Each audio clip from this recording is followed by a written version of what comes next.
Guys, tignan nito! Sabihin mo muna, please.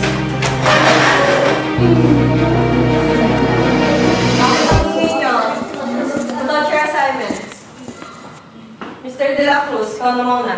Eh ma'am, paano makakapag-present yan? Ilan na yan? Bakit po ito? Ben? Class, meron pa ba ibang gusto mag-volunteer para mag-present? Ma'am? Ma'am!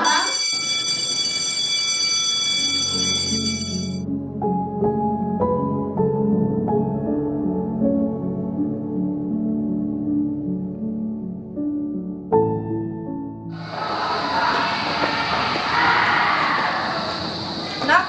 Oh, kaibigan mo ba si Ben? Opo. Alam mo ba kung saan siya nakatira?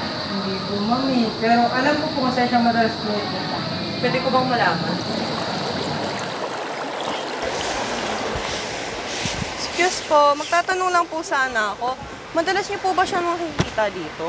Opo. Matagal ko na po siya nakikita dito. Estudyante ko po kasi siya, madalas na po siyang hindi pumapasok. Baka may alam po kayo. Madalas ko po silang nakikitang mag-ina dito. Naglilinis po ang nanay niya habang siya ay nagdo-drawing. Tumutulong din siya minsan. Hanggang sa biglang nabalitaan ko na lang pumanaw ng kanyang nanay. Okay po. Sige po. Salamat po.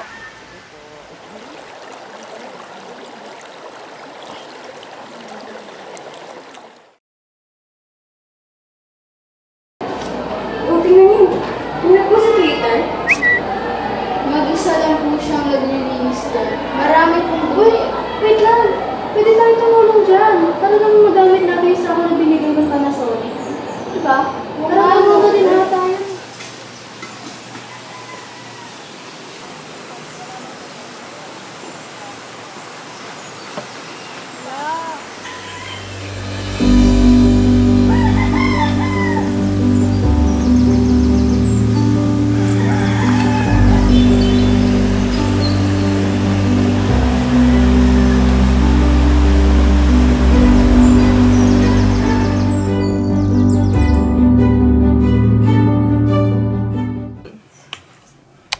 Pre, tignan mo. Hindi mo yung pinapanood yun. Kasi pre, tignan mo naman, oh. Yung parang ba yung nakakatawa yun, oh.